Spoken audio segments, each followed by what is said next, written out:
আসলে সময়ের সাথে তো সবকিছু বদলায়। আগের বিষয়টা একটু অন্যরকম ছিল। যেমন সেই তুলনায় সত্যি কথা বলতে কি এখন পরিবেশগতভাবে একটু আমার মনে হচ্ছে একটু স্ট্যান্ডার্ড হয়েছে। একটু স্ট্যান্ডার্ড হয়েছে। আর আরেক দিকে চিন্তা করলে আমাদের আগের পরিবেশটা আগে আমাদের সিনিয়ররা ছিলেন।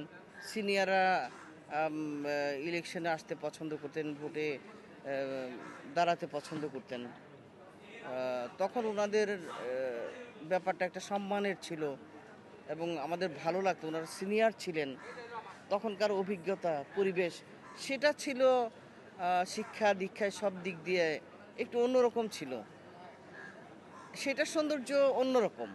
সিনিয়রদের ব্যাপার অন্যরকম। আর এখন যারা আছে তাদের আরো অনেক কিছু শেখার আছে, জানার, বোঝার আছে। তো সেই হিসাবে উনারা পুরানোদের অনেক কিছু ভালো-মন্দ দেখে শুনে তারপরে উনারাও কিছু শিখবেন এবং আমাদের বলবেন, জানাবেন, নিজেদের ভুল ত্রুটি সংশোধন করবেন। কি উনাদের করা উচিত, কি বলা উচিত, কিভাবে এগুনো উচিত, সেগুলো উনারা এখন উনাদের জন্য অতীত থেকে শিক্ষা নিয়ে উনাদের জন্য আগামীর পথে চলতে উনাদের সুবিধা হবে। তবে আমি মনে করি যে আগের চেয়ে অনেক সুন্দর হচ্ছে, ভালো হচ্ছে পরিবেশ। আ ব আমার তো ভালো লাগছে। ভালো লাগছে এবং এখন ভোটটা দিয়ে আসলাম আমি। তো ভেতরে যেখানে গেলাম, তারপরে এই যে আপনাদের সাথে কথা বললাম, এ এতটা এতটা সিস্টেমিক আগে ছিল না। এই সবকিছু মিলে ভালো লাগছে। না এখানে রাগের কিছু না। এটা সবার যার, যার পার্সোনাল ব্যাপার হইলেও আমি মনে করি সবার নির্বাচনে যোগ দেওয়া উচিত। কিন্তু সবাইকে কি করে দেখবেন? আমাদের মধ্যে সিনিয়র অনেকে আছেন মারা গেছেন, অনেকে অসুস্থ, অনেকে হেঁটে আসতে পারেন না। তারপরে অনেকের মধ্যে পেশাগত কারণে যাদের কাজকর্ম কিছু নাই, তারা একটু অসহায় অবস্থার মধ্যে আছে।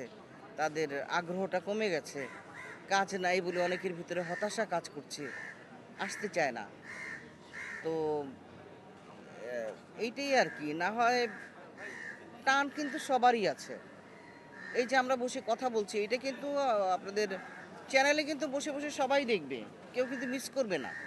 সবাই দেখবে, ভালোও লাগবে, আলোচনা সমালোচনাও করবে সবাই।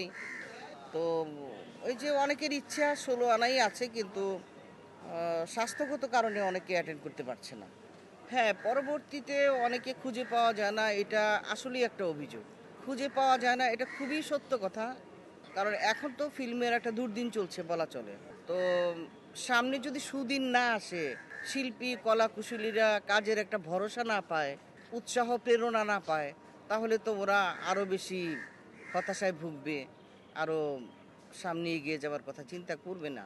ভালো কিছু আশ্বাস পেলে, ভরসা পেলে কাজের যখন কোনো একটা পাবে, বাঁচার একটা ব্যবস্থা হবে, তখন কিন্তু ওরা আর পিছিয়ে থাকবে না। তাদের আবার আগ্রহ হবে যে আমাদের এফডিসি, আমাদের চলচ্চিত্র অঙ্গনে আমরা আবার আসি, আবার আনন্দ ফুর্তি করি, আবার কাজ করি। কাজ মানে আমাদের আনন্দ।